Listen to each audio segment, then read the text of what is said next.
the moment. Looks pretty good weather-wise, 79 degrees, but the wind... Especially like you mentioned, Eric, with that wind swirling up in the air, she's going to do whatever she can to try to keep the Oklahoma Sooners in the ballpark in today's game.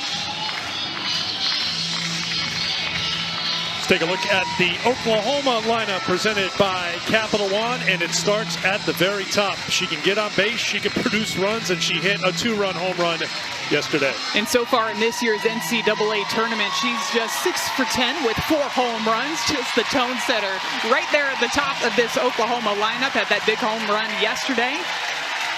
Moved into the leadoff spot a couple of weeks ago, but she has thrived, setting the tone for the rest of this offense. So you can see the flags blowing out towards center and the crowd coming to their feet. Game 2 of this 3-game series. That means Oklahoma, the visiting team, Alabama, the home team, and the crowd here packed into Love's Field and ready to go. A win for Oklahoma, and they head up the road to OKC in the Women's College World Series. And the first pitch, ball 1 from Riley to Pickering, first team all-conference selection in the SEC. You see what she's done in her NCAA tournament career. 2 seasons, 18 games, hit her 10th home run, and she's done it in 47 at-bats. Robbie Guest calls a strike. It's 1-1. Mid-60s, even to upper 60s with that drop ball is what you're going to see from Caitlin Riley. Likes to work it on both sides of the plate, but the key for her today, along with that drop ball, is to mix speeds. You're going to see her throw 2 different types of off-speed pitches. She throws an off-speed curveball, and she throws more of a traditional changeup, and she is going to have to use all of those today and really rely on that infield defense behind her to make some plays. Ahead in the count to Pickering, 1-2. Tried to check her swing, did not. Called out by the plate umpire. No check at the third base umpire spot. Strikeout for Riley, 1 down. Riley goes back down in the zone, 67 miles per hour. This hard drop ball starts at the knees, ends up down at the ground. Let's take a look at the side swing here. Pretty close, maybe. Went on that one. Probably could have gone either way. I'll bring up Ella Parker. Ball 1. That was strikeout number 64 on the season for Riley in 117 innings of work. Not a big strikeout pitcher, as Madison mentioned. Throw that drop, put it in play, and let your excellent defense for Alabama go to work. Just 3 errors committed in the last 13 games for Alabama. And that was an area that they really worked on right about the middle of the season. Kind of a turning point for them. You look back at some of the games in the early part of the year, a lot of walks, a lot of free passes, and a lot of defensive mistakes made along with them.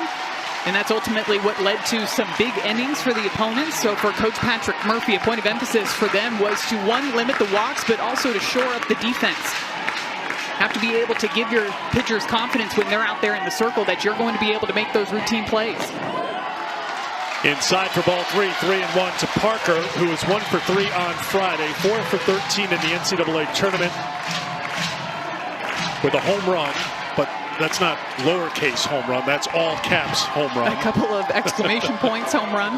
Big swing, 3-2 now to the sophomore. Well, getting off to a good start, vital, of course, in an elimination game, but it has been a struggle for Riley. She gets off to a good start here. Good things happening, and good things happening here for Parker. Sends it down to the corner, looking 2 all the way. Little bobble in the right field corner. It's a 1-out double for Ella Parker. Ella Parker swung and missed on an off-speed pitch earlier in this at-bat. Caitlin Riley goes back to that same off-speed, so it's 58 miles per hour. A little bit of upspin on this. Watch the defense shift over to the right side of the field. Salyn Hawkins, the shortstop, moves all the way over to the right side of the field, and Ella Parker is still able to hit into the shift, end up with a double over at second base. All of those off-speed pitches, the defense anticipating that the lefties in the lineup are going to pull it to the right side. Swinging at the first pitch is Sydney Barker, played by Salyn Hawkins at shortstop, 2 down.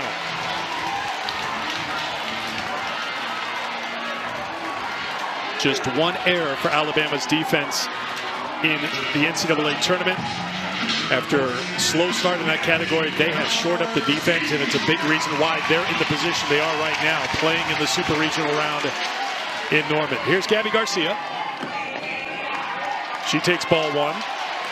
Garcia, the outstanding freshman shortstop for Oklahoma, second team all-conference selection in the SEC, 18 home runs, which is tied with Pickering for the team lead. Rounded to first. Dukeshire's got it, and it is a very good first inning for Caitlin Riley.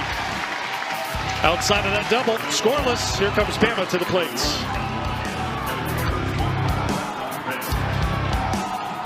For Oklahoma recently, and coming into this ball game, going to be a different look than what Alabama saw from Sam Landry yesterday. Of course, the first thing, her coming from the left side, but the same game plan for the Oklahoma pitching staff in today's ball game. You're doing whatever you can to try to prevent the speed from getting on the base path, because that's what Alabama wants to do. They want to be able to utilize somebody like Audrey Vandegrift to wreak havoc on the base path. So for the pitchers, very important to try to minimize that speed threat and try to get them out in the batter's box. Take a look at the Alabama lineup presented by Capital One. Vandegrift and Johnson need to get on base to give Hevelin a shot. Hevelin had a nice double in yesterday's ball game, but you're exactly right, Eric. You got to be able to set the table for somebody like Callie Hevelin, who's come through in big spots all season long for Alabama. You want her to be able to come up to the batter's box with runners on board to try to get some runs up early for Alabama. It starts with the freshman, Vandegrift, who steps in against Kirsten Deal and takes ball one. A little peek from Emmerling back to the plate umpire. Robbie Guest wondering where that pitch was, and you could tell the crowd was there to support the catcher for Oklahoma.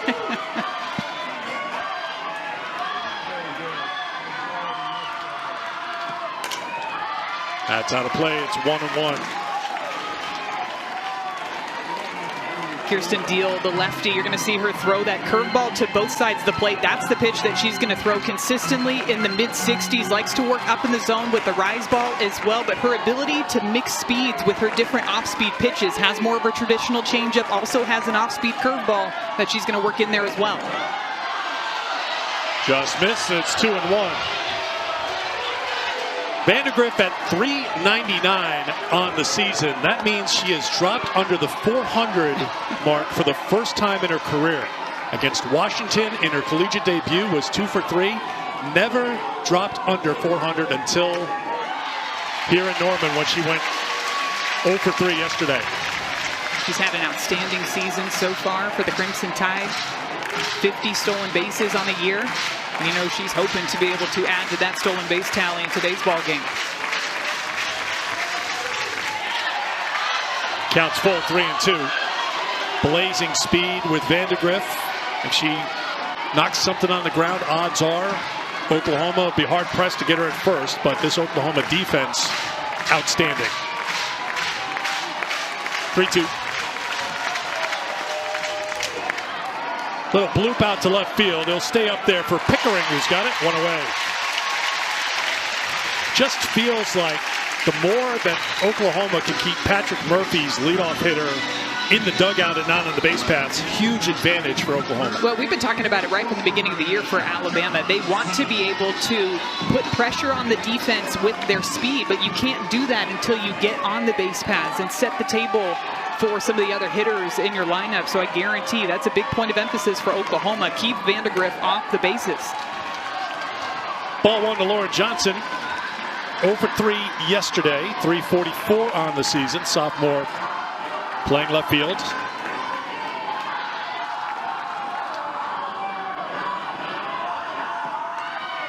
Looking to bunch her way on. Fouls it off for strike one. Johnson 3 for 13. 3 runs batted in the NCAA tournament. Tournament began in Tuscaloosa with Alabama going 3-0 in the Tuscaloosa Regional. Wins over Jackson State and defeating Virginia Tech twice. It's up for a ball, 2-1. Deal did pitch in that series against Alabama, where the Crimson Tide took 2 out of 3 in the regular season. Made a start, went 2 1/3, gave up 4 hits and 3 earned runs. 2 innings pitched in the regional round here in Norman. It's in there for a strike. It's 2-2.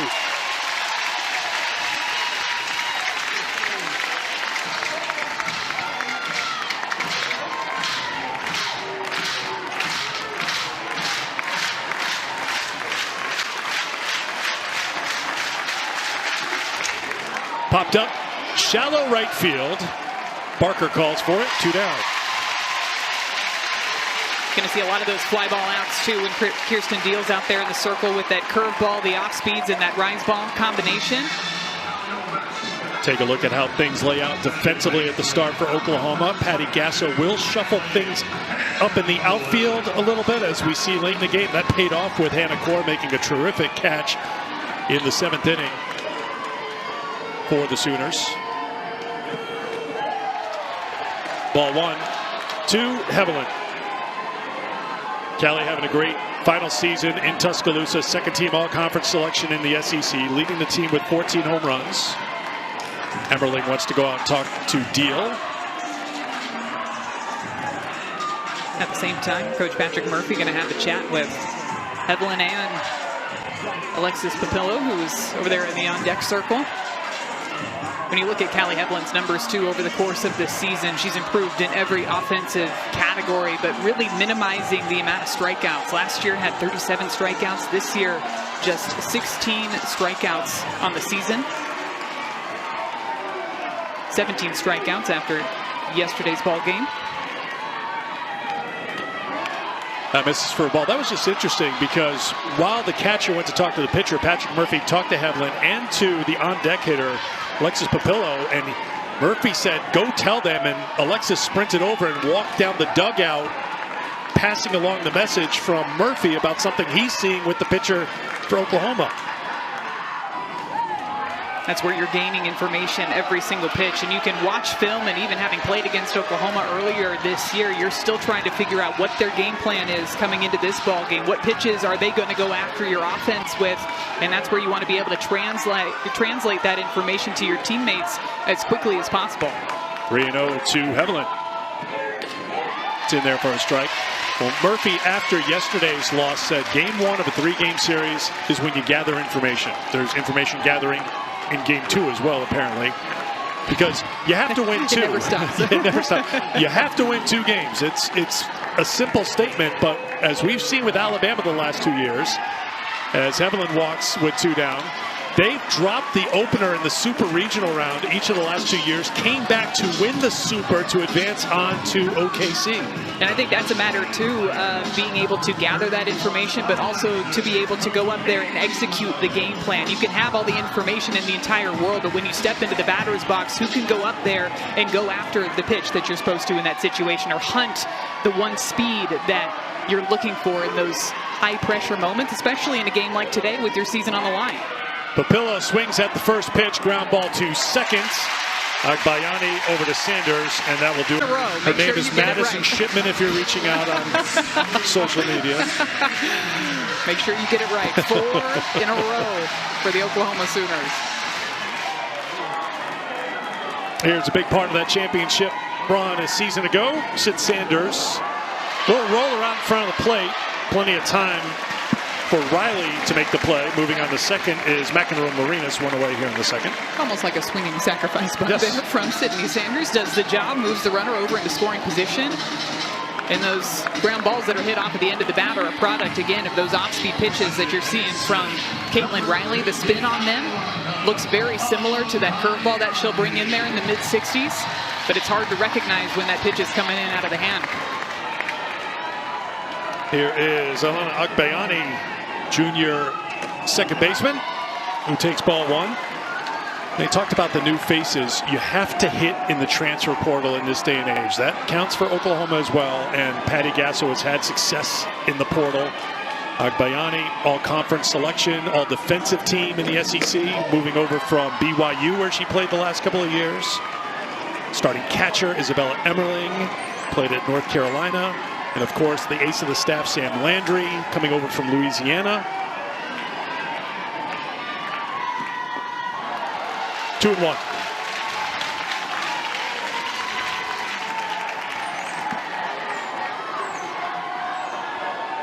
Agbayani at .333 on the season. 0 for 3 yesterday. Lays off, and it's 3-1.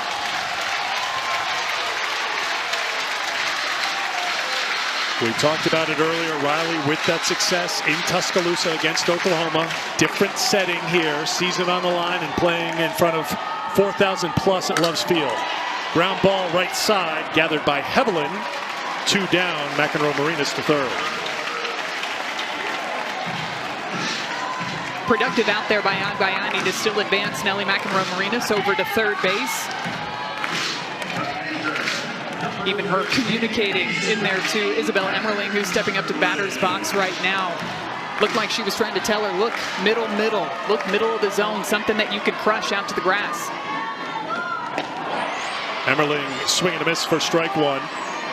Slumping at the plate, 1 for 21 her last 11 games. 0 for 2 yesterday, 0 for 4 in the NCAA tournament. She has walked 3 times and been hit twice in the NCAA tournament.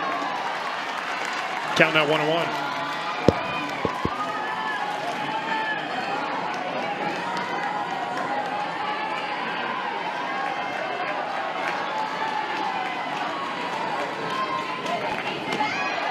Two and one.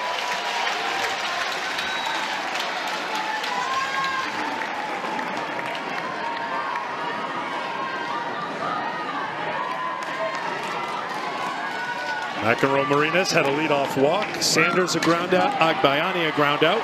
And now 2-2 to count to the number 8 hitter, Isabella Emmerling.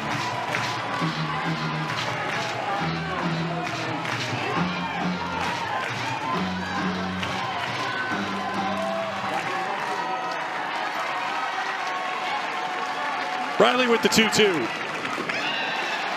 Good job by Giles back behind the plate with the runner down at third base, and the count's now full.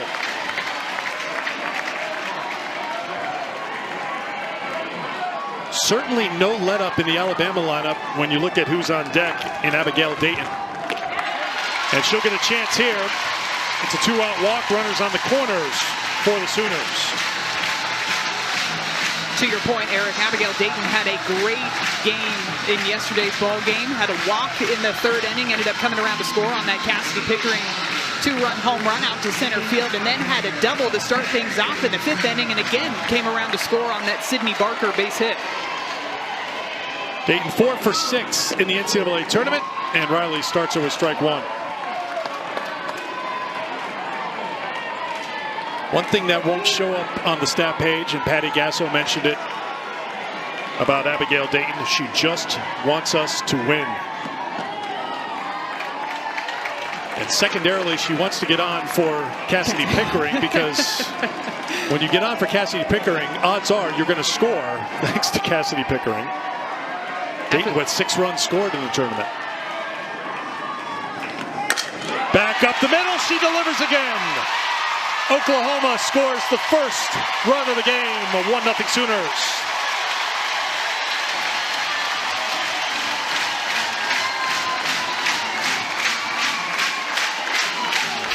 When you're the Oklahoma Sooners and you're getting production quite literally top to bottom in your order, Abigail Dayton has stepped up in the 9th spot for Oklahoma. Comes up with a huge 2-out base hit. These are the moments offensively you want to capitalize. A couple of free passes in this inning. You got the feeling that this was a time that Oklahoma needed to get on the board, and it's Abigail Dayton coming through yet again. Strike one to Pickering.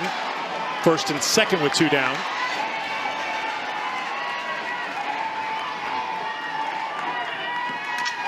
Truly, that was the difference in the game yesterday. Oklahoma wins 3-0. They had 2 timely hits. Alabama could not come up with a timely hit yesterday. Crimson Tide were 0 for 7 with runners in scoring position, 0 for 10 with runners on base, period. Pickering knows how to get on base. Watches the ball, it's 1-2. And it was great getting to listen to Abigail Dayton after that game yesterday, right before the home run. She said that her and Cassidy Pickering were talking, and she said, I'm going to get on base and you're going to move me over, was what Pickering said to Dayton. And Dayton said, no, I'm going to get on and you're going to drive me in. Ground ball right side, good hop for Hevelin on the first. And that will do it for Oklahoma. But the Sooners score in the second on top 1-0 after 1.5. 10 innings, Tegan Cavan came on, went 5 2/3 in relief, didn't give up a run, struck out 7 through 98 pitches, so throwing back-to-back days. That evened up that series with Clemson down in Austin. That one's been a battle between those two teams, too. Extra inning game. Some nice defensive plays made, too. Katie Stewart moving out to left field, made that great throw into second base to Katie Bennett, who had to reach back behind her to apply the tag to the runner that was trying to advance to second. Katie Bennett, who was in left field, then played second base, and then Leanne Good at shortstop. That little shell game worked out pretty well for Texas in the end. Leanne made some great plays at short, along with some clutch, timely hits. Another home run for her, too. Fouled off by Brooke Elstad. Counts 2-2.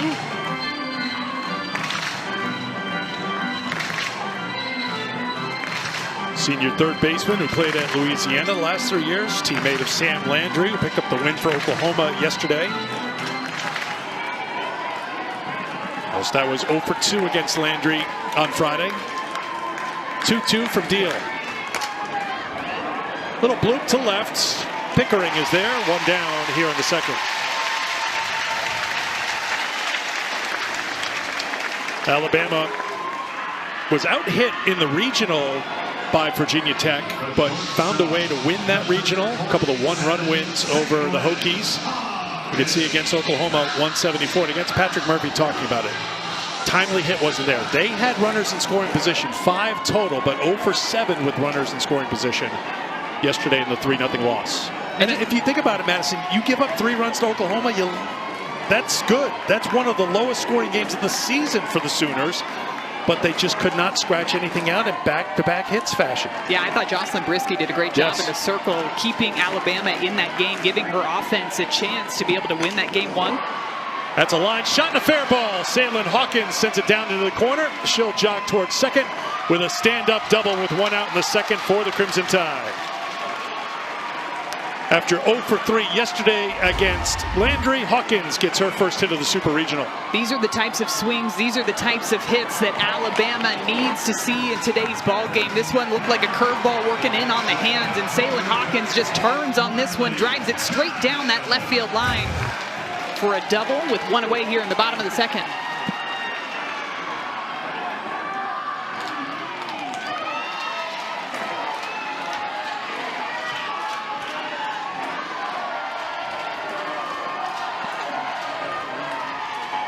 Harley Giles steps in for Alabama with a runner in scoring position and 1 down.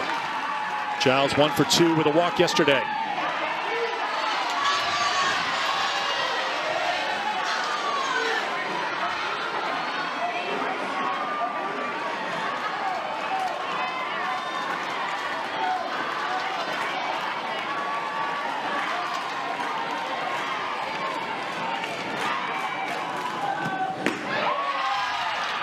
I don't know how we top that, but we're going to try. Wow, UCLA pulls it out in Columbia over South Carolina, walk-off fashion for Jordan Woolery. Welcome to Norman and Loves Field. Eric Freed, the 3-time All-American at Tennessee. Madison Shipman here with you. It's 1-0 Oklahoma as Alabama bats in the bottom half of the second inning. Alabama needs a win here in game 2, but Oklahoma jumps out first. Abigail Dayton in the 9th spot for the Oklahoma Sooners, stepping up yet again after a leadoff walk to Nellie McEnroe Marinas to start off the second inning.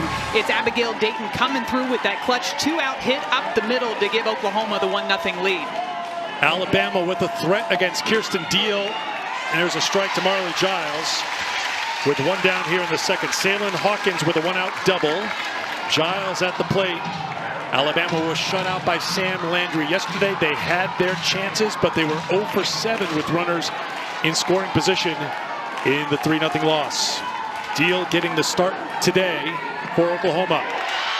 That's called a strike, and it's 3-2.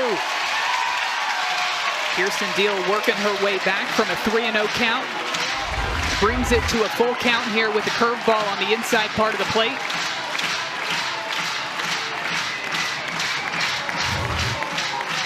Time is called as Giles and Murphy will chat in the third base coach's box, and Emmerling and Deal will have a conversation out in the circle. Evelyn walked in the first for Alabama. That's all you missed for Bama in the bottom half of the first inning. Hawkins with the double. Caitlin Riley in the circle for Alabama today. She's had great success against Oklahoma this year, trying to repeat it here with Alabama's season on the line. Oklahoma with the win advances to the Women's College World Series for a 9th straight year.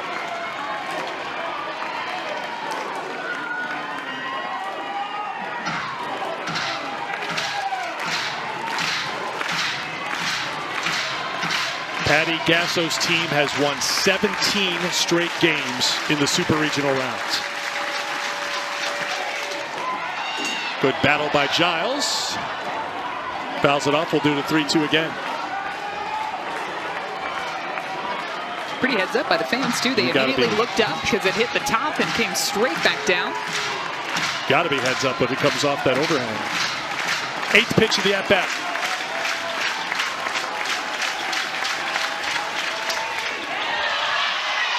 Two on for Alabama with 1 out in the second. The Women's College World Series returning to where else? Oklahoma City. The action starts Thursday at noon Eastern Time. You'll see it live on ESPN. For more information on the 2025 Women's College World Series, go to NCAA.com, the official online home for all 90 NCAA championships. Texas Tech will be in Oklahoma City. It looked like South Carolina was going to be in Oklahoma City until about 20 minutes ago, before that wild comeback by UCLA.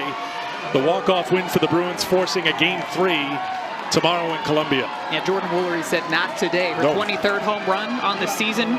The Bruins win that one in walk-off fashion. They ended up scoring 4 runs in the bottom of the 7th inning to keep their season alive. Pitching coach Jen Rocha heading out to talk to Deal. Some action over in the Oklahoma bullpen, too. Peyton Monticelli getting loose for the Sooners.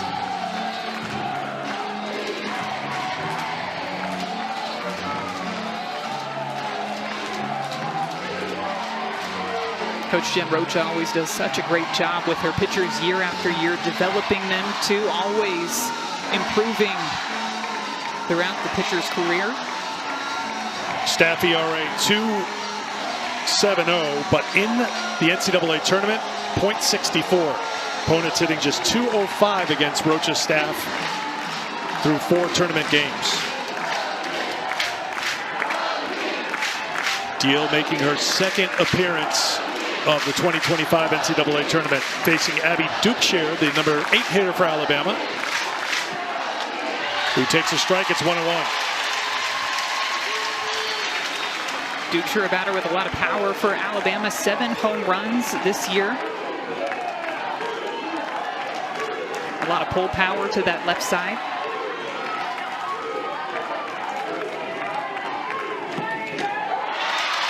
One and 2 to Dukeshire. 0 for 1, hit by a pitch yesterday. 0 for 7 in the NCAA tournaments.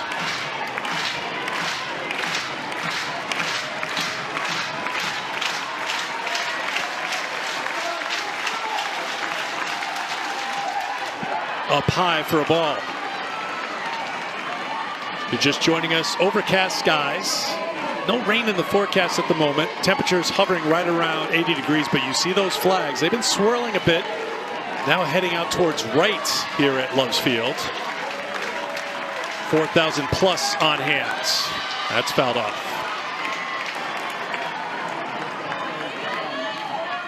Dukeshire had one at bat against Kirsten Deal in that series earlier this year.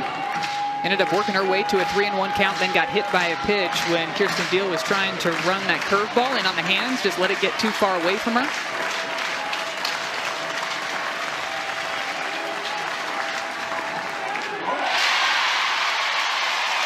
Two down. First strikeout for Deal. And it's another big out in this Super Regional for the Oklahoma pitching staff with Alabama runners in scoring position. She goes upstairs with this rise ball, and Abby Dukeshire just swings well underneath that pitch. What a time for the first strikeout on the afternoon for Kirsten Deal. Here's the number 9 hitter, Larissa Pruitt. Takes ball 1. Pruitt was 1 for 3 on Friday. Could have been 2 for 3, but she was robbed of a hit in the 7th inning on a fine defensive play by Hannah Core in center field. 3 for 11 in the NCAA tournament.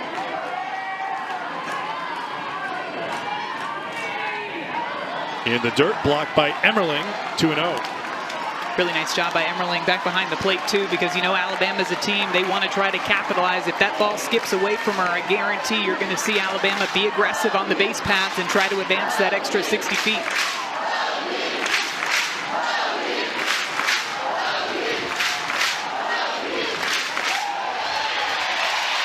Inside corner for a strike, 2-1 now to Pruitt.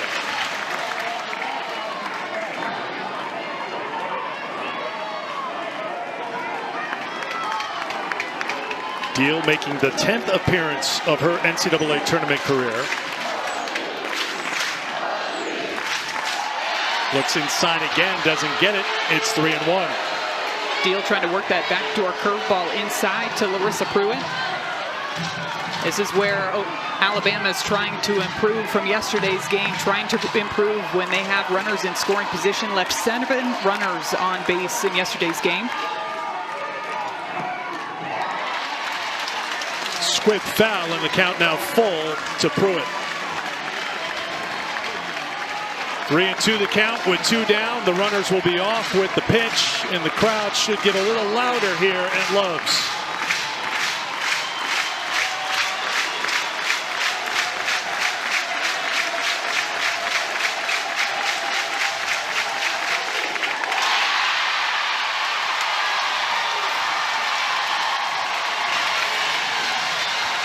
And this is what the Oklahoma pitching... Home run in the regional round against Cal, Madison Shipman. The expression on her face, too, when she hit home plate, I guarantee her teammates were sitting there telling her, do you know just how far you hit the ball?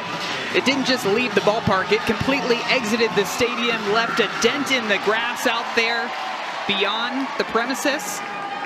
We asked her, too, where that ranks as far as her furthest hit home run. She said that's the furthest home run I have ever hit. Including batting practice, including by the BP, way. yes.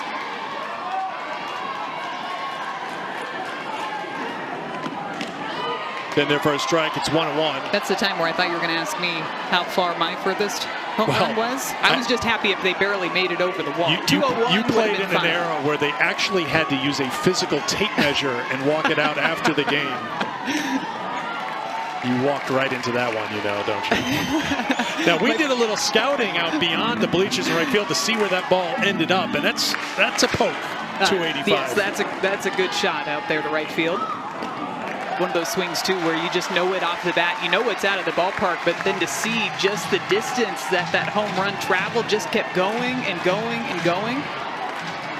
Even fans turned around to watch it land on that back fence beyond the stands. That's chopped to second. Backing up on it is Hevlin, and Parker is retired. 1 down here in the 3rd inning. So good job by Riley to retire the leadoff. Last inning, the leadoff hitter walked for Oklahoma, and that was costly because Alabama has to play clean in the field. They have to find timely hits, still looking for that, and they cannot issue free passes. Those are the 3 must-haves for Alabama to walk out of Norman and head up the road to Oklahoma City. And to your point, too, it was those 2 free passes that ended up coming around to hurt Bama in the 2nd inning. Caitlin Riley with that first ground out, going back to that drop ball, goes back to the drop ball again. First pitch to Sydney Barker.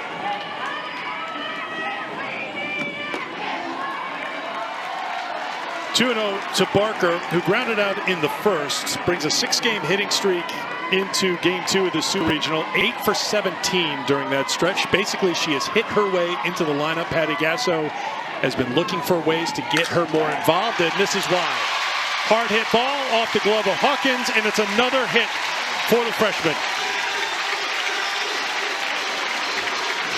Sydney Barker in that at-bat only saw drop balls out of the hand of Caitlin Riley. Look at where Saylin Hawkins, the shortstop, is playing. She's playing more in that 5-6 hole, anticipating that Sydney Barker is going to come around and try to pull that drop ball to the left side. Instead, she keeps her hands inside of that ball long enough to drive it back up the middle past the diving glove of Hawkins. Ball 1 to Gabby Garcia, who grounded out her first time. Garcia with 18 home runs, 54 runs batted in. Takes a ball, it's 2-0.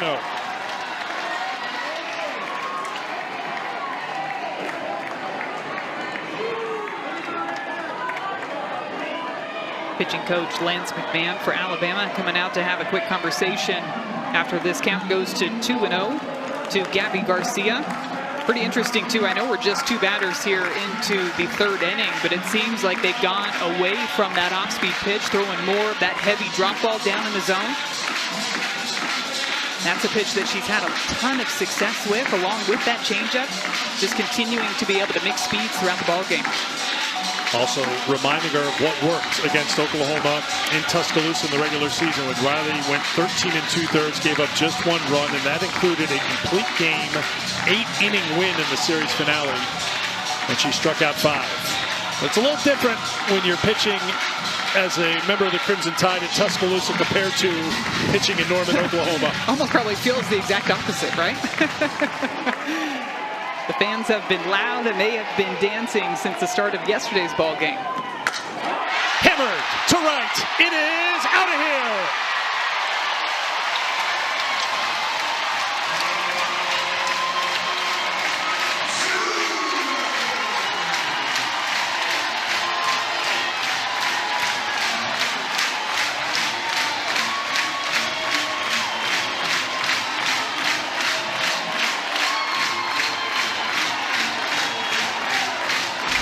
Gabby Garcia, the freshman shortstop for Oklahoma, with her 19th home run on the season.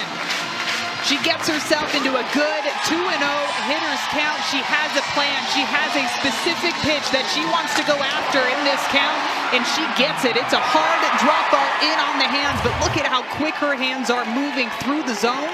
Able to turn on that one and drive that line drive shot out of the ballpark. Garcia does it again. Hit it hard, 76 miles per hour on the exit velo. Didn't get very far above the turf here at Loves Field and got out in a hurry for home run number 19. We told the story about Gabby yesterday when we talked to her this week. Growing up, she just loved defense, and she came to Alabama thinking she'd be a defensive player. No idea that she would turn into a power hitter. She thought she'd be a table setter for this Oklahoma team, and she sets the table, but she knows how to clear the table. And she said her swing is almost completely revamped from what it looked like when she came into the program in August. Has just unlocked the power within her swing. 19 home runs as just a freshman. And it speaks volumes, too, when she's batting in the 4th spot for this lineup. And the thing she had to work on, according to her teammates, was she had to slow down her home run trot. I mean, when you're going to hit 19 home runs, you don't sprint. You know, you gotta put it down into a lower gear and take your time. That's inside, misses for ball 4 to McEnroe Marinas. And she's aboard with 1 down here in the 3rd. And I think this might be a change here for Alabama in the circle.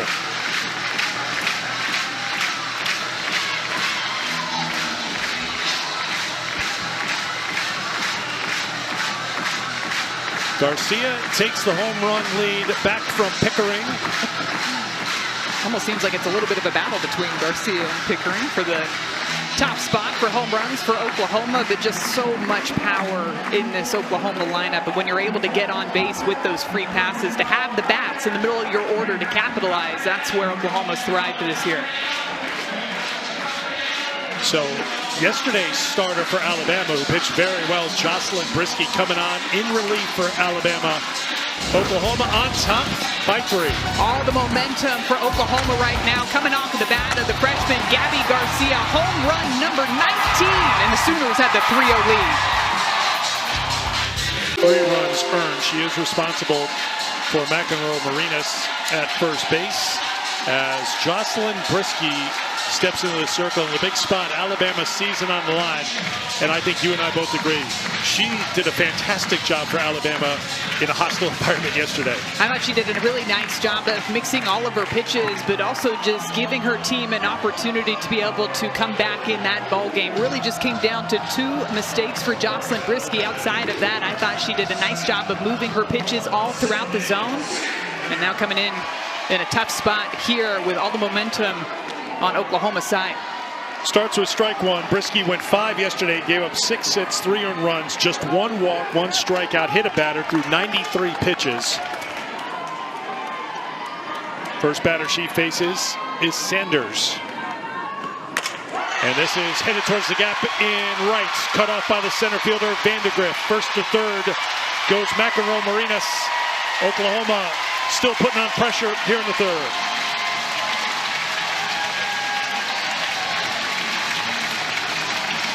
Just feels like the foot is down on the gas pedal for Oklahoma's offense. This is a 68-mile-per-hour drop ball, and you can see Sydney Sanders, the way she's able to keep her hands back behind that drop ball. That's what allows her to use her lower half to drive it with authority into that right center gap.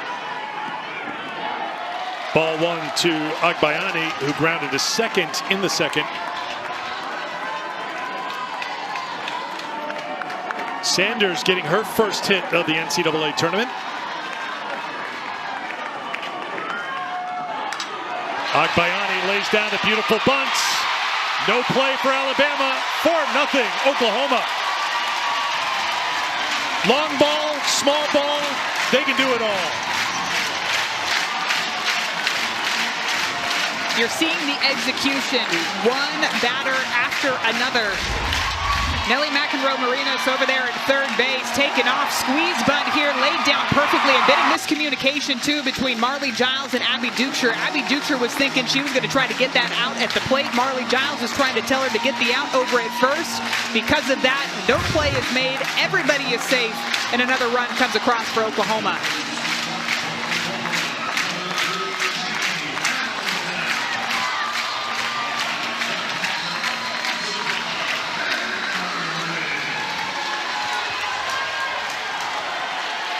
Here is Emmerling. Big cut for strike one.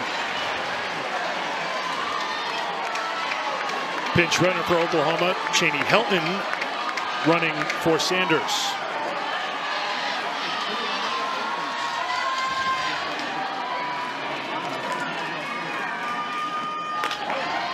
One on one, looking to pick Helton off at second. Ball bounces out to the grass, but backed up by Vandegrift.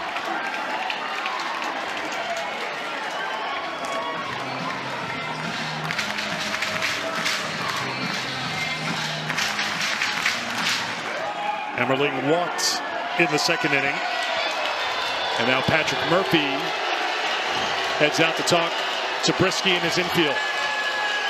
And this is all about just trying to slow the game down. You can feel the game speeding up for Alabama, even on that last throw down to second base. I like the aggressiveness, but when the throw's down in the dirt, it kind of ricochets down to center field. And all of a sudden, that was another opportunity where maybe Oklahoma could have tried to advance the 60 feet. I think it was smart for Helton to go ahead and stay put at second base, but those little miscues, the miscommunication on the bunt, the play before that ball going into the outfield, Coach Patrick Murphy's coming out just to settle things down, to slow things down for his defense.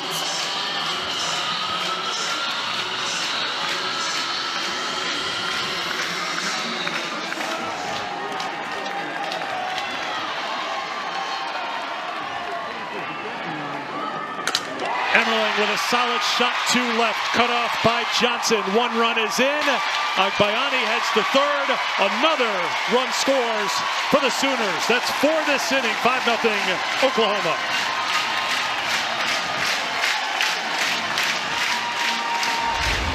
Since Jocelyn Brisky's come into this ball game, the Oklahoma batters are hunting that drop ball. That's the pitch that they're going after, and Isabella Emmerling does a nice job of dropping the barrel underneath and hits a hard line drive out into the gap to score another run.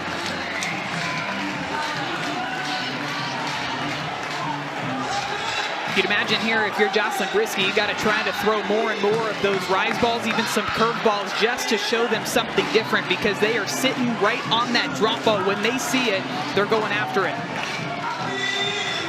Parker grounded out to start the inning, but then a single by Barker, 2-run home run by Garcia, a walk to McEnroe Marinas, a single by Sanders, the bunt single by Agbayani, the RBI single by Emmerling, who is replaced by a pinch runner, Tia Malloy.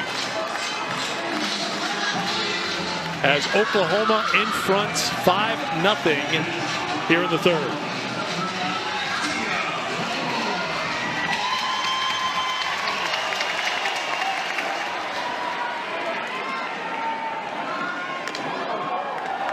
Ball one to Abigail Dayton, who singled in the first run of the game.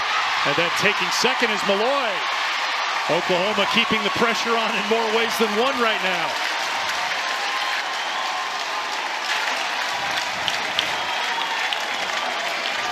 Smile on Abigail Dayton's face up in the batter's box. Bit of a delayed steal. This is another example of the game speeding up again.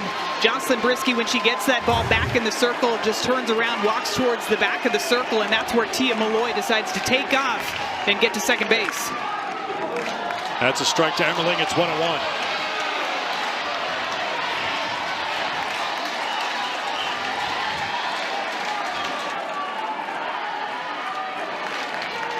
Infield defense playing up, trying to see if they can cut down that run on an infield ground ball. Abigail Dayton will do a couple of different things from the left side too. Even in this game, we've seen her walk through the box to slap. She will swing away. I'd imagine in this situation, she's going to stand up there and swing away with two runners in scoring position. Fouls off the 2-1. 2-2 to the junior center fielder, who is 5 for 7 in the NCAA tournament.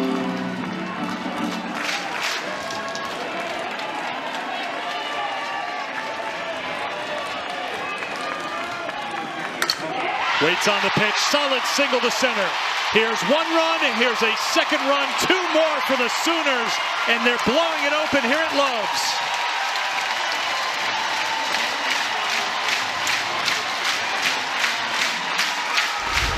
Looked like Jocelyn Brisky trying to bring in a little bit of an off-speed pitch, and you can see Abby Dayton how she sinks into that front side. That corrects her timing just enough to be on time for that 61-mile-per-hour pitch to drive it right back up the middle and bring across another Sooner run. Brisky faced 4 batters, gave up 4 hits. It was a lot to ask her to replicate what she had done yesterday, trying to do it on back-to-back days. So Patrick Murphy's going to make a pitching change. And the third pitcher of the game will come in now for the Crimson Tide.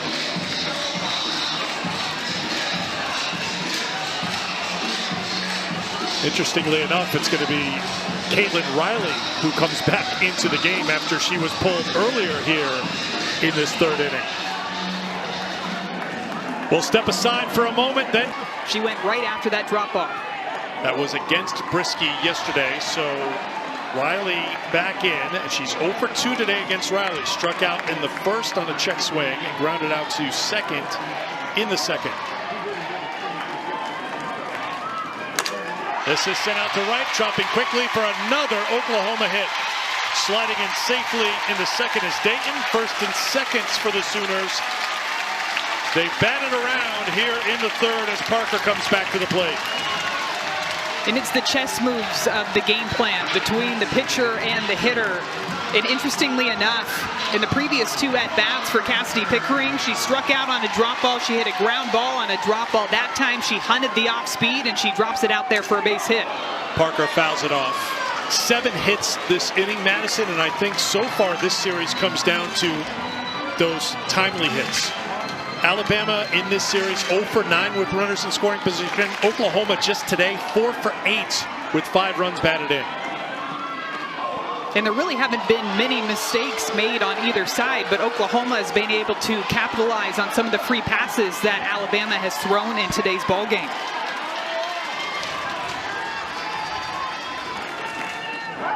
Two walks back in the second inning, 1 walk in this inning.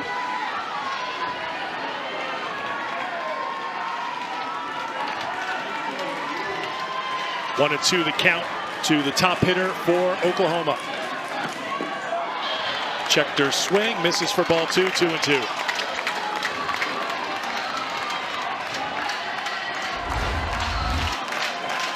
Taking a look at the side swing here. Yeah, she holds up there. Good hold. Parker doubled in the first. The excuse me swing, everything coming up Sooners right now. Here's 1 run, a second run coming around, 2-run double for Ella Parker. Oklahoma 9-0 over Alabama. Oklahoma is hitting everything right now. Doesn't matter if it's drop ball, if it's an off-speed pitch, they are all over it. Ella Parker gets it off-speed and smokes this one down the line. It ricochets off of the wall down there in right field. That allows a couple more runs to come across.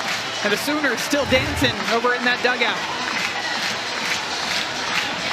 And now another pitching change for Alabama.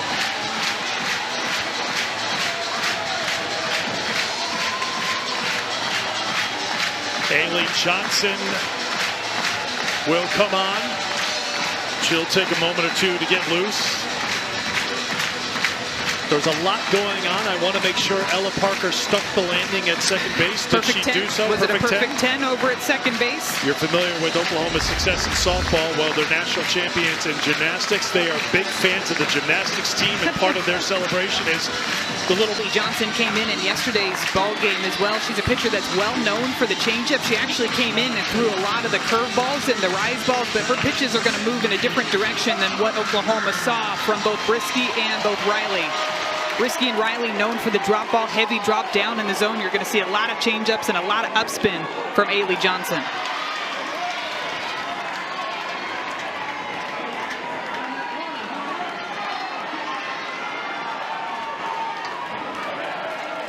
Sydney Barker 1 for 2, single and a run score earlier this inning. And Johnson ahead of the count 0-2. Second appearance for Johnson.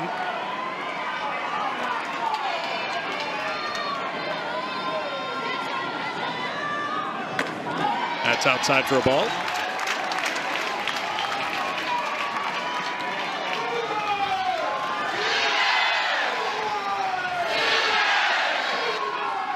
Third overall appearance of the NCAA tournament for Johnson. Skips it up there for ball 2, 2-2.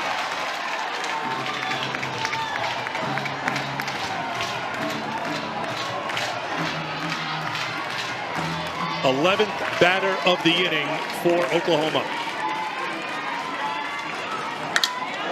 Ground ball to third. Elstad to Dukeshire, 2 down. That ends a streak of 9 in a row reaching for Oklahoma. Western Conference Finals continuing tonight, 8:30 Eastern, ABC. It's Game 3. The Thunder and the T-Wolves with OKC up 2-0. 2 wins away from the NBA Finals. Game 3 is tonight, 8:30 ABC. ESPN News will continue their Insight Cast with avatar shot charts and virtual 3D replays. We mentioned it yesterday. I'll bring it up again today. If the Thunder are in the NBA Finals at the same time that the Women's College World Series is happening at Devon Park, Maddie Shipman and the crew, they'll be on hand for the coverage of the Women's College World Series. Going to have a fun time. Yeah, it's going to be rocking in Oklahoma City, that's for sure. 1-1 the count to Garcia, who had the 2-run home run earlier this inning.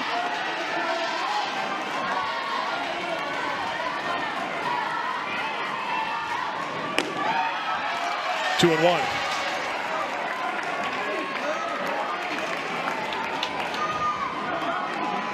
We talked a little bit about it earlier, but Gabby Garcia telling us her swing looks a lot different now than it looked when she came into Oklahoma in the fall. One of the things that she pointed out too that you can see is just how low her hands are behind her. She said her hands were up just a little bit more in her stance, but being able to use that in combination with her lower half, hitting coach JT Gasso, all about the swing mechanics and putting your body in the best position to unlock that power. High fly ball to center field. Vandegrift under it, and that will do it for the Sooners. Be an analyst. How would you describe what just happened in that inning for your team at the plate? One word that isn't a word, but I always use it like it is a word. Clutchness. Clutchness was right there.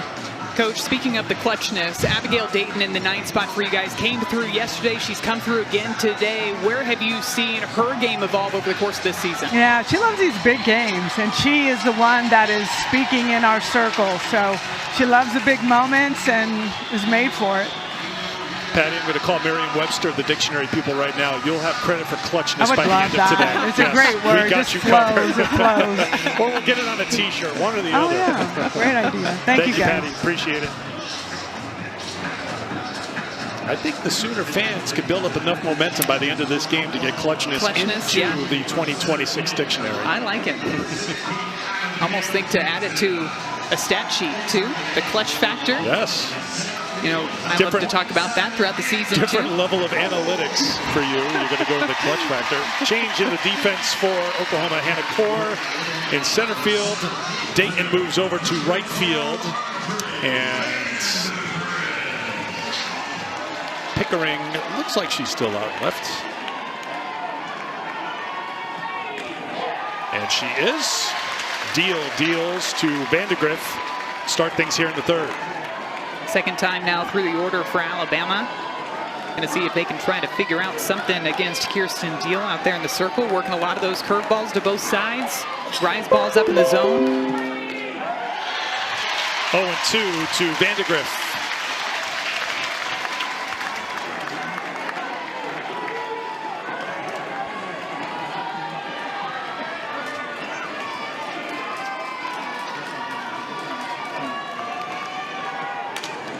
In on the hands, little pop-up to Agbayani, and Vandegrift is retired. Again, that's been a big part of the Oklahoma game plan. Try to eliminate Vandegrift because her best weapon is her speed, and they're keeping her off the bases. 2 fly ball outs now for Vandegrift in this ball game. The last one went out to left field. That one looked like, again, a backdoor curveball in on the hands that she tried to inside out the opposite direction, but ends up getting jammed up and hits the fly ball over to second base. It was a 30-minute wait for Kirsten Deal. I don't think she's going to complain when 13 of her teammates total at-bats or plate appearances in that inning. Between 9 teammates. Johnson, a little squibber. Emmerling out in front. Throws her out, 2 down. Put 8 runs on the board. Yeah, I was going to say, pitchers everywhere are going to go ahead and take the 8-run inning, even though you have to sit in the dugout for a little while. Pitchers are enjoying watching their teammates run around those bases and giving a nice healthy cushion for the next time that they do go out there to the circle. Here's Callie Heveland.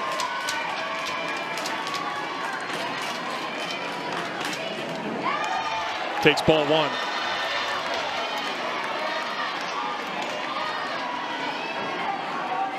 One thing we know about Callie, she won't go down without a fight in this game. Probably hasn't even taken a peek at the scoreboard. And that's the way you have to look at it, too. You have to think that it's a 0-0 ball game. That's how you do it for Alabama. Heveland lifts one deep to center field. It is gone. She will fight to the end. There's no question about it. Callie Heveland, her team best 15th home run of the season, and Alabama has their first run of the Super Regional. It's a really good job of executing the game plan. This is a curveball that's on the outer half. She watched an off-speed pitch go by earlier in the at-bat. Looked like she was trying to time something up, some of the higher velocity pitches that you're going to see from Kirsten Deal. And she is all over that one. Gets right underneath it, gets that backspin, and gets that carry out there to put Alabama on the board. Evelyn now 5 for 10 in the NCAA tournament with 2 home runs and 5 runs batted in. Doing her part for the Crimson Tide, trying to get to the Women's College World Series for a 3rd straight season. Papillo grounded out her first time. Could not check her swing. It's 1-1.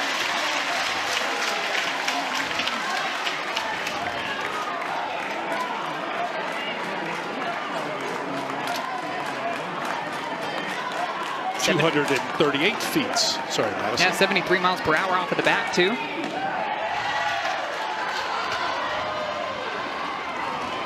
At the plate now for Alabama is a hitter. If she gets a hold of one, I'd like to see the numbers. Papillo's got 7 home runs this season.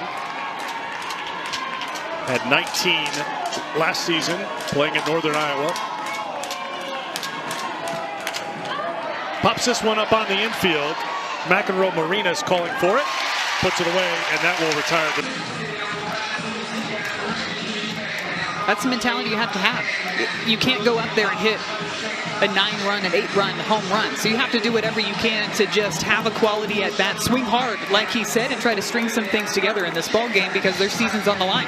I think both head coaches gave us some good lines. Clutchness and who gives a rip. I mean, we got the front and the back of the shirt. Done. There you go. Print them. Trademarked by Eric Freed right there. Well, if I can get a cut in this day and age, I'll take whatever anybody's throwing around. McEnroe Marinas to lead things off. She's walked twice, scored twice.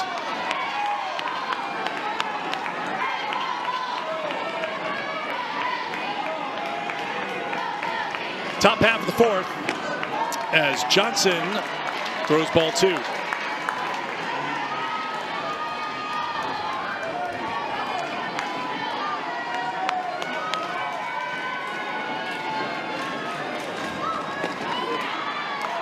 Two and one. I love it too when you ask questions to the head coaches, and it's pretty much what we were talking about during the half inning. Here's a player who is going to fight as long as there's being a ball pitched to her here in what she hopes is not the final game of her collegiate career. Little tapper. Pitcher can't grab it, and McEnroe Marinas is going to be safe. It's going to be a tough out no matter what, even if it was fielded cleanly by Johnson. Haley Johnson having to run outside of the pitcher's circle, but I think she's going to be able to make that out in plenty of time if she fields it cleanly. She was the only one in the area to be able to make a play on that one. Those are the little things that have added up to some major runs for Oklahoma this game. Ball 1 to Sanders.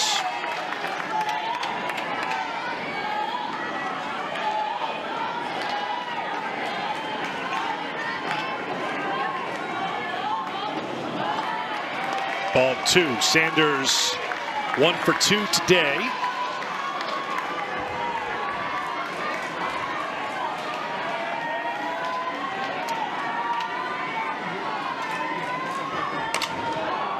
High fly ball. The breeze might keep this one in play. May bring it back into fair territory. Right on the line is Dukeshire.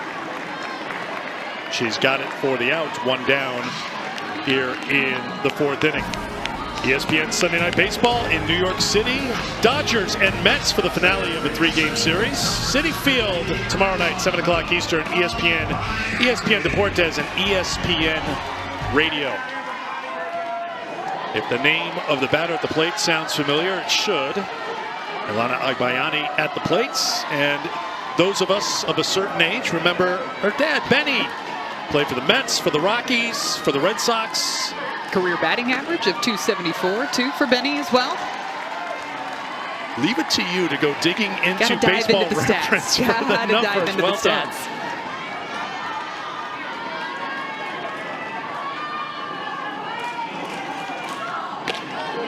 Another connection to Sunday Night Baseball is Ella Parker, number 2 hitter for the Oklahoma team. Her uncle, Dave Roberts, is the Dodgers manager. You think there's a little bit of a rivalry with this series going on? The Dodgers ended up taking game 1 I hope so. last night. I hope so. Although this time of year, I'm sure they're locked into Super Regionals. Agbayani and Parker are getting along just fine because they're teammates. And let the Mets and Dodgers figure their thing out. Yeah, they're on the same page right now. That misses for a ball, and Ilana is aboard for the 2nd time today. The play on the little tapper by McEnroe Marinas was scored an error on the pitcher Johnson, which you think is the right call. Yeah, I think that's the right call. Just the 2nd error of the NCAA tournament for Alabama, and their 4th error in the last 14 games. Yeah, they've really cleaned up the defense. And that was another reason, too, why yesterday's ball game was so close, because the defense was making the plays behind Jocelyn Brisky.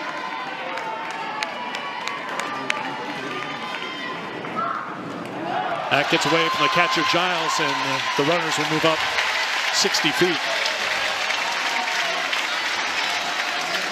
Looked like a changeup out of the hand of Ailey Johnson, and maybe Marley Giles thought it was going to skip a little bit more on the ground. It just ends up hanging out right on that dirt, goes right between her feet and gets all the way back to the backstop. 2-1.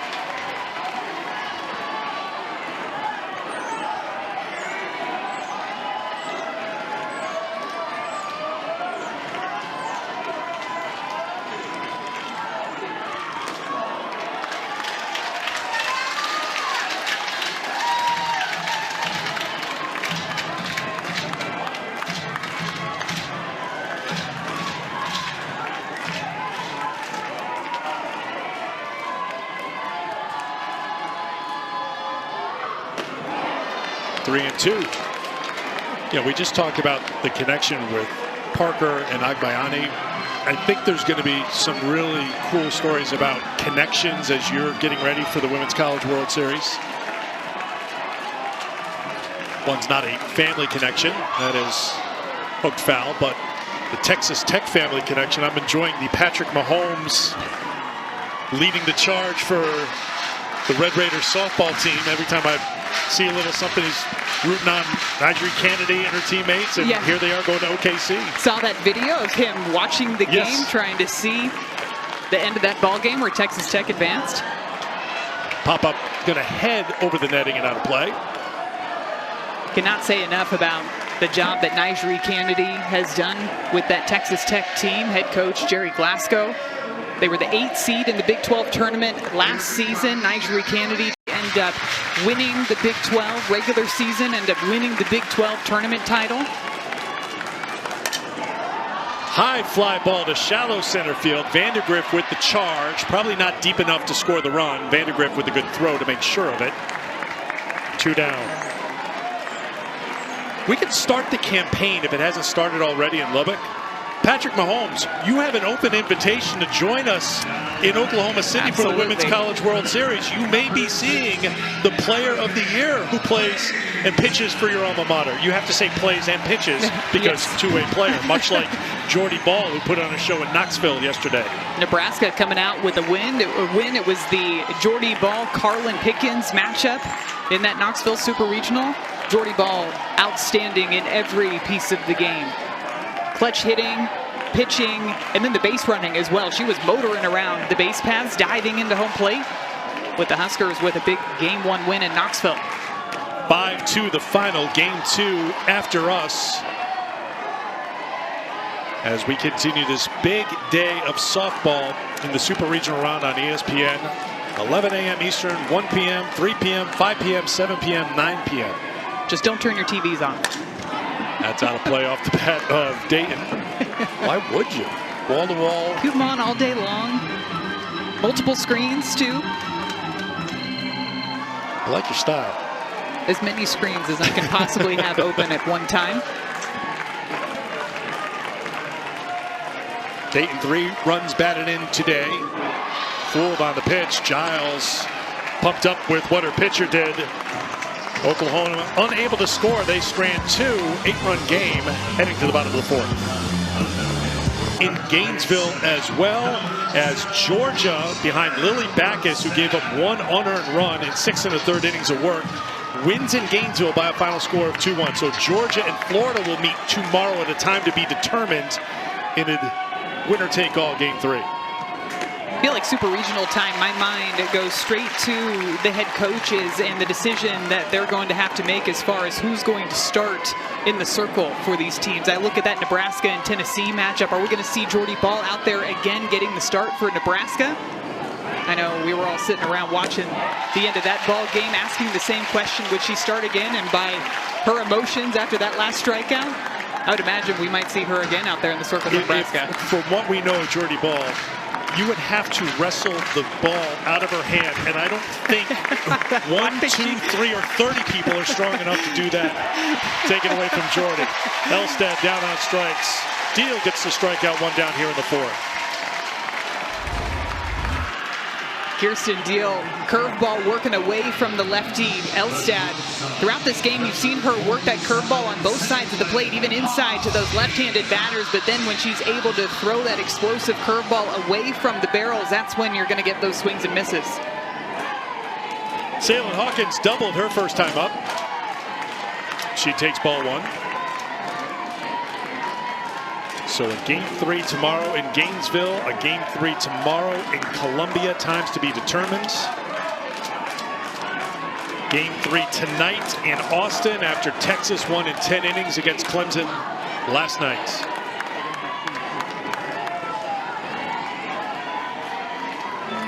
That's a great example of how the pitching is going to play out in that Clemson-Texas winner-take-all game. I'd imagine you'd see Tegan Cavan back out there getting the start in the circle for the Longhorns. Came in relief, like you mentioned earlier in that game, went 5 2/3, just gave up 5 hits, 0 earned runs coming in that ball game in relief. There was one inning in particular where the inning started off with back-to-back base hits off of Cavan, and then she shut them down immediately. No runs came across to score. Remember, in game 2 of the Super Regional, Texas was the visiting team, Clemson was the home team, so all it would have taken was 1 run to come across to end Texas' season. But she was able to hold them off, and Texas wins game 2 to head it to game 3 tonight. 9 o'clock Eastern time here on ESPN. Hawkins slaps it out to right field. Coming on and making the play is Dayton. 2 down. That Oklahoma defense continues to shine here in Norman. A little bit of a laugh between Abigail Dayton and Hannah Core out there in center field. Goes for the dive, actually snags this one before she lands on the ground. Being able to get to those line drives, especially when they're diving down towards the grass as quickly as they are, all of it depends on that read off of the bat. How quickly can you see the speed and direction of the ball off of the barrel? And she reads that one perfectly.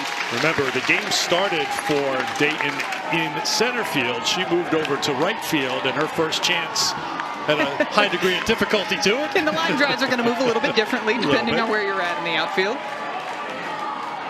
Here's Marley Giles, who walked her first time. 0-2. Deal with a nod of the head after getting the ball back from her catcher, Emmerling.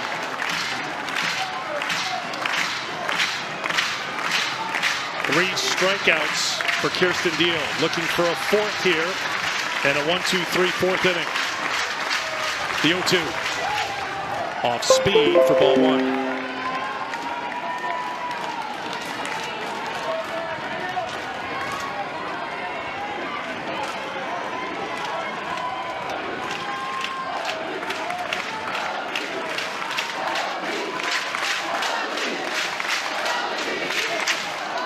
Giles lifts a deep fly ball, left field. It is way out of here. Home run number 6 on the season for Marley Giles. That's a big one. It makes it a 7-run game here in the 4th. One solo home run after another. Alabama chipping away at this Oklahoma lead. And this one looks like it's a rise ball trying to get in on the hands of Marley Giles. And she turns on it, gets barrel out in front. So she's making contact out in front of her and sends that one way out to left field. Now 2 runs for the Crimson Tide as they are trying to fight their way back into this ball game. Eric, that home run went 248 feet off of the bat.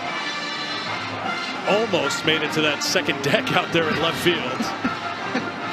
76 miles per hour off of the bat, too, with that exit velocity. And typical catcher, no time for celebrating. I got to get the shin guards on. Especially with 2 outs, right? You got to hustle, get the shin guards on, get ready to get back out there on the field. We'll have a pinch hitter here for Alabama as Kendall Clark will step to the plate.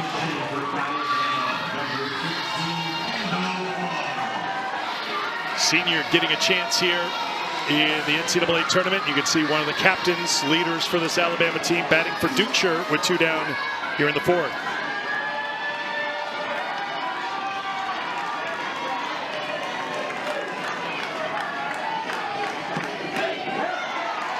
Giles fell behind in the count, 0-2. ended in her favor with her 6th home run of the season. 2nd of the game for Alabama, 3rd of the NCAA tournament. Home run has not been a big part of the Alabama offense this year. That's popped up. Emmerling, playable, and it will drop in. Remember, the wind gusting quite a bit here, and that, when it came off the bat, looked like it was going to head for the netting, but it ended up pretty close to home plate. It's been the infield fly balls that I've been keeping a close eye on the defenders, just watching their feet and how they move. There was a fly ball over to Nelly McEnroe-Marinas earlier in the game who started in foul territory, ended up in fair territory. That fly ball to Abby Dukeshire for Alabama over at first base, and you could see Isabella Emmerling on that play just dancing around back behind home plate trying to track him. And you saw the look on Patty Gasso's face. She is not happy when moments like that happen. Even if the wind's blowing and the catcher's turning around, you have an out to get. You have to get it. Very high standard of excellence for the defense. 2-1. Good pitch, 2-2.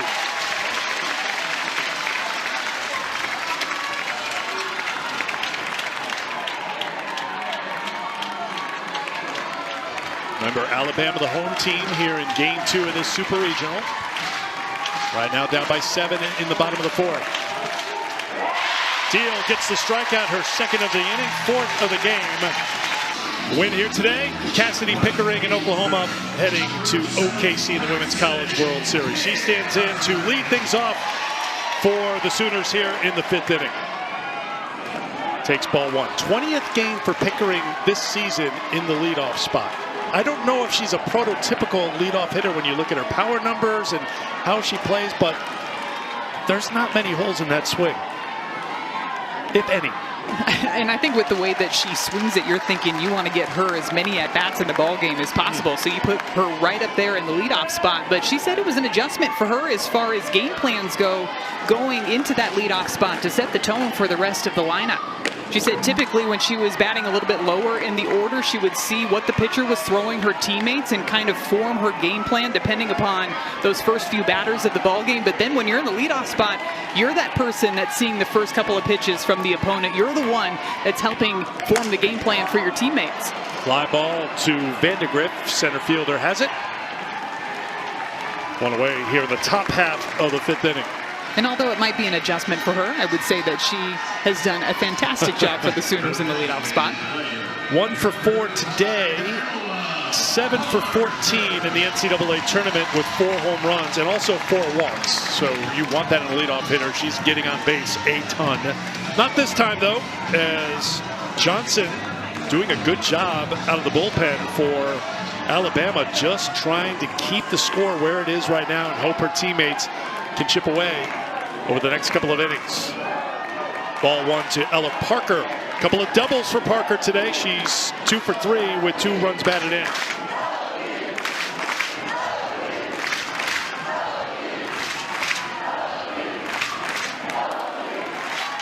If Oklahoma were to score here in the top half of the 5th inning, the pressure would firmly be put on Alabama because it would be an 8-run lead, the run rule in effect. And if Alabama down by 8 after batting in the 5th inning, that would be it for the ball game.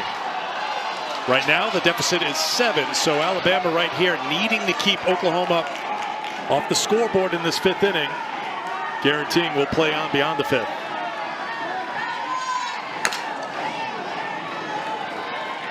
Eric, you know I love to just dive into swings because everybody swings just a little bit differently, and one of the things that stands out about Ella Parker's swing is the split grip that she goes into when she grips the handle of the bat. There's about an inch or 2 of separation between her hands, and I asked her about that. That's something that she has done throughout the course of her career. She said it's something that helps her get barrel and bat control through the zone. That's line foul. And she's trying to hit those low line drives, and that's a prime example of the low line drive with that top hand control moving through the zone. So you've got the hands too, but you also have to have the words. You can see Ella sometimes talking to herself, and she says to herself, "Stay loose, 5. Stay loose, Ella." Little self-talk, just that reminder to stay loose at the plate. Yeah, trying to step into the batter's box with an empty mind. She said she creates the game plan when she's in the dugout, but when she steps in the box. Parker has done it again here at Love's. Another tape measure shot. And Oklahoma is on top by 8. I'd say 5 was loose. Cut her loose.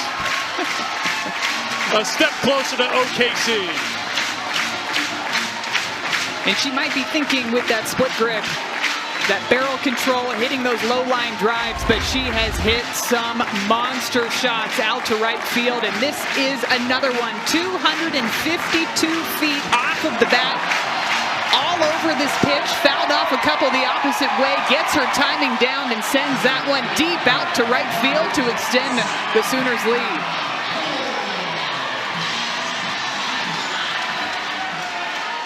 Not the look of shock that we saw in the regional round after that 285-foot home run. Hannah Kaur at the plate for the first time.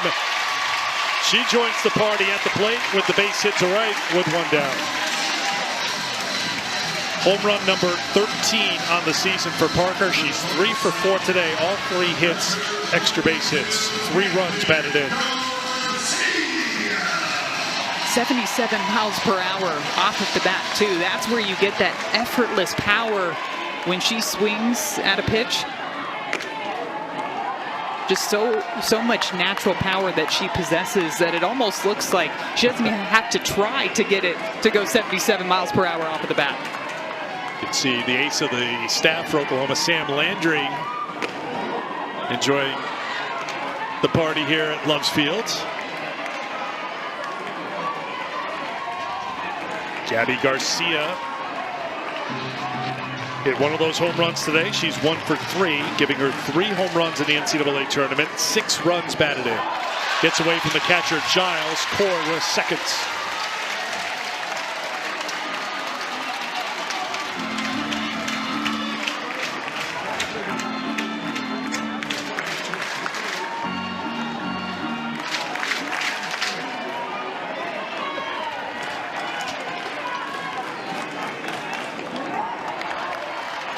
Two and 2 to Garcia.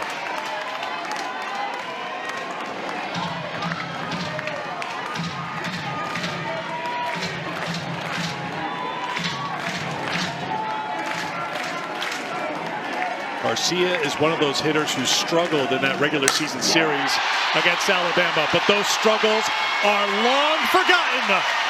She goes deep again, a 2-run shot. Oklahoma keeps the party going here in Norman.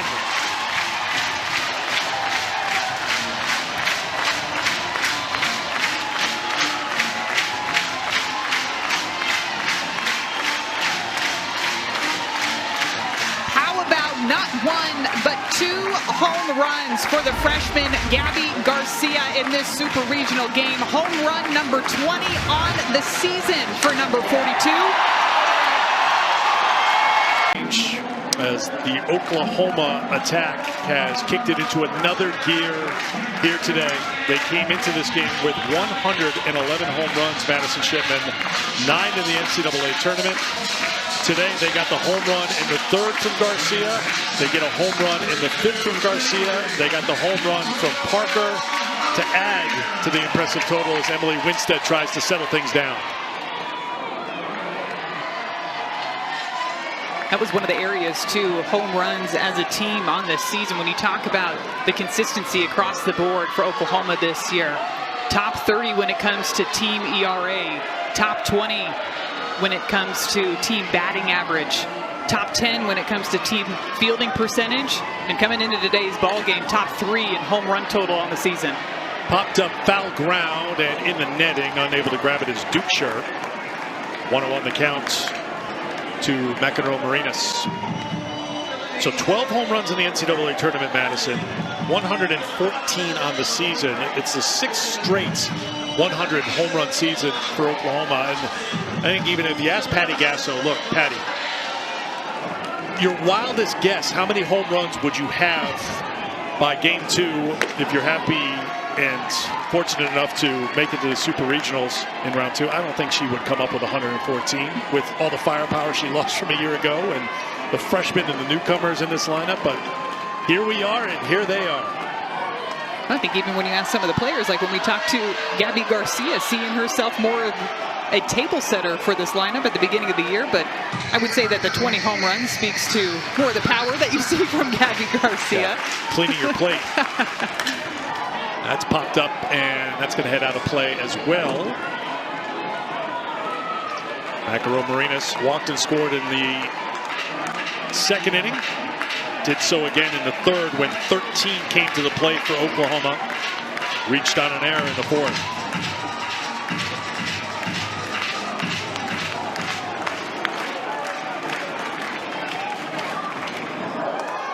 Three and two. Winstead transferred in from UNC Wilmington, where she won 13 games a season ago. Got the start against Jackson State in the NCAA tournament opener in Tuscaloosa. Went 4 innings in that game, didn't give up a run. This is sent deep to center field, and get the tape measure out again. It cleared the bushes. Marinas goes deep. Third home run of the inning, fourth of the game.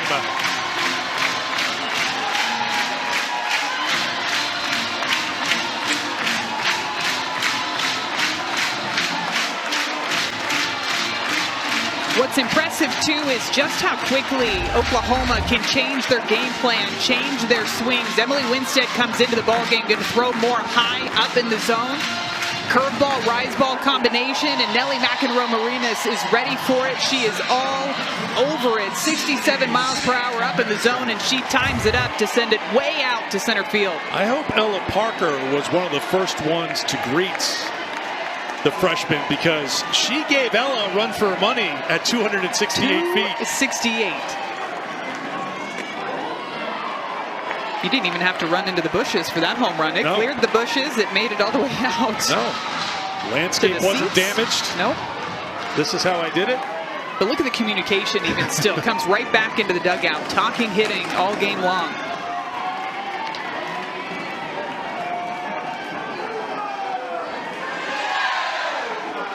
You would think, too, looking at a lot of the batters and their hand positioning, just how low their hands are when they go to load them back, that they might not be able to get to those high-velocity up pitches, but they're still able to level out their barrel, get the backspin and the carry on the rise balls, and send them way out of the ballpark.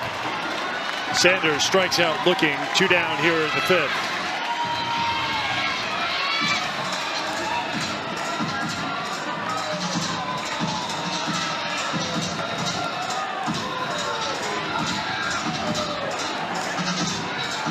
Looks like we'll have a pinch hitter for the Sooners as the sophomore Maya Bland will step in. Maya Bland had a big pinch hit home run off of Jocelyn Brisky in that series earlier this year. It was the game that Oklahoma won, game 1 of that 3-game series. Well, I think, as you've been able to tell, that series was very important for Oklahoma and the success they're having right now. They hit 190 in the series. Alabama played really good, clean softball and took 2 out of 3. And it was a wake-up call for Oklahoma. Patty Gasso said she had to remind her team of what the rivalry with Alabama is. And you think about it through the years. And we talked about it at length yesterday in Game 1, the 2012 Women's College World Series matchup. The last time that Oklahoma didn't make it to the Women's College World Series was when they lost the Supers in Tuscaloosa. There's a rivalry. They played big moments on a national stage against each other. So Gasso had to find that little reset button for her team. And I think they've responded pretty well since that Alabama series. Yeah, the team just realized that they weren't playing Oklahoma softball in that series. And there was some indecision is the way that Coach Patty Gasso phrased it, specifically with their swings against the Alabama pitching staff and recognizing how they felt in those moments too. It's important to be able to learn from those series because you want to learn from it and adjust. And when you get into a moment down the line in season where you start to feel those feelings coming back up again, how quickly can you turn that to focus to make sure that the same result doesn't happen as what happened earlier in the year? Ball 4 to Bland. And a couple of players were very honest about the atmosphere at Rhodes Stadium, that they hadn't played in that kind of setting before where 4,400 people are against you. We're used to, when you're here in Norman, 4,400 people are with you. And that was an adjustment. Garcia was one who talked about it. She went 0 for 10 in that series, and she said, I didn't handle things very well. So she was determined to flip the script here, and she certainly has with 2 home runs here today. Corey Hicks will come to the plate now. Pinch hit for Emmerling.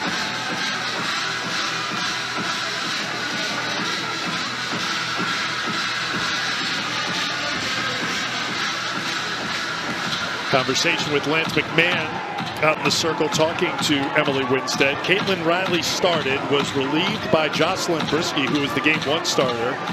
Riley came back in for Brisky before giving way to Ailey Johnson. And now Winstead in the circle for Alabama. And the freshman from San Jose, Corey Hicks, at the plate. Hicks had a memorable moment in the NCAA tournament. She had the walk-off home run to end the game in the 5th inning against the BU Terriers here at Loves Field last weekend.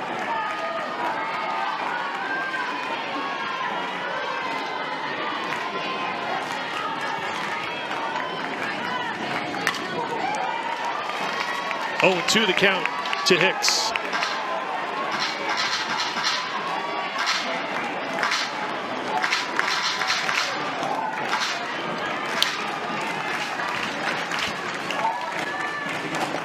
Swung on a miss. Hicks strikes out to end the inning.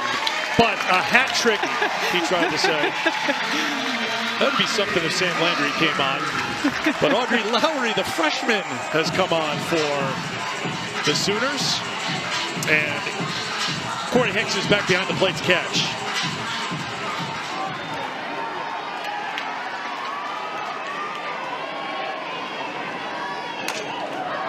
Pinch hitter for Alabama, Monty Hubbard. Fouls it off for strike 1.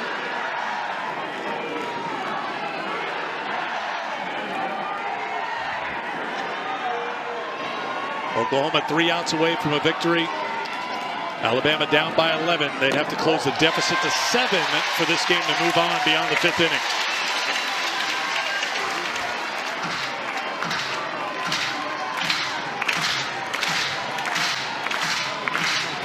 Lowry, the freshman from Pittsburgh, Indiana.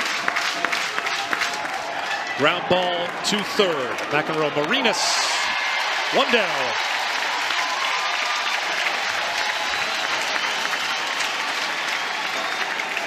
When we're done here in Norman, we will get you to Knoxville for the Game 2 showdown between Nebraska and Tennessee.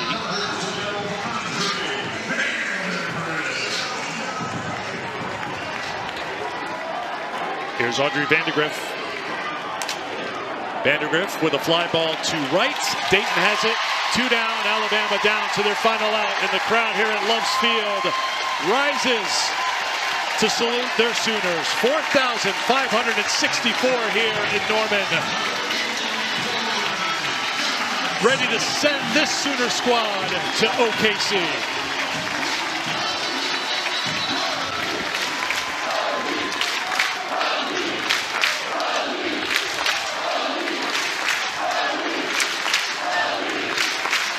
Lauren Johnson 0 for 2 today.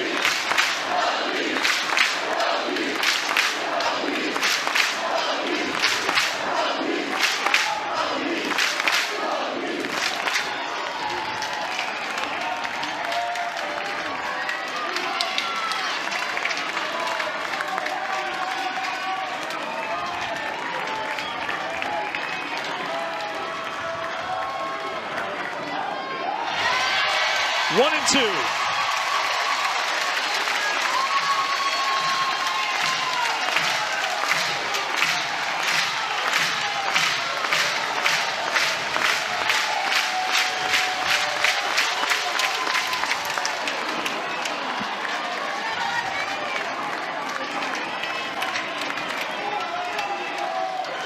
The thoughts going through Patty Gasso's mind, thinking about how far this team has come to get to this point. Ground ball up the middle. Alabama not done yet. Lauren Johnson with the base hit. You know who's thrilled about that? Callie Hevelin. You know she wanted one more at-bat in her college career, and that guaranteed it for Hevelin. Had a great swing in her last at-bat. Went yard in this ball game. What a phenomenal season that Callie Hevelin has had, too, in her senior year. Home run was her 15th of the season. She takes ball 1.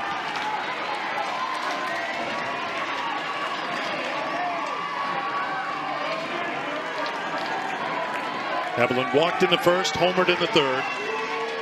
5 for 10 in the NCAA tournament with a couple of homers. 2-0.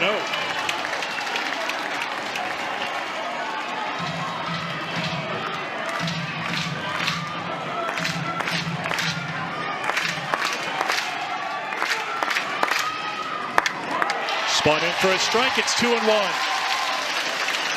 And the freshman for Oklahoma getting some super regional experience too, coming into this ball game, trying to shut the door.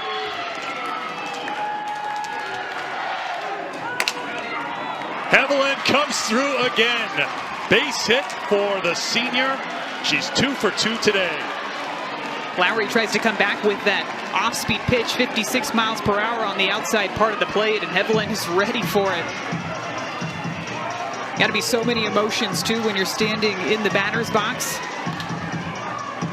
knowing that your team is down to 2 outs, down big in this ball game, and she's still able to come through. Just shows you the leadership that she has brought to this program. Just give you an idea of the struggle for Alabama at the plate against Oklahoma. That's the first time in these 2 games they've had back-to-back hits.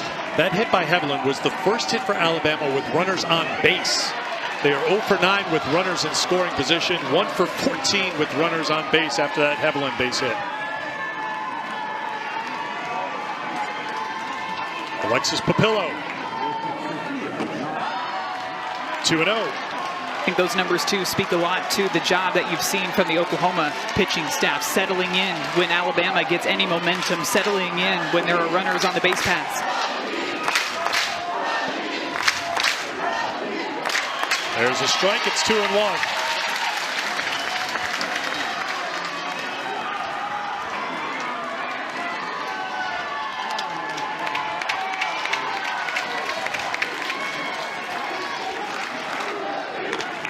Little squib left side. Tough play on the first. McEnroe Marias ends it with a strong play. The 4-time defending champions will defend it.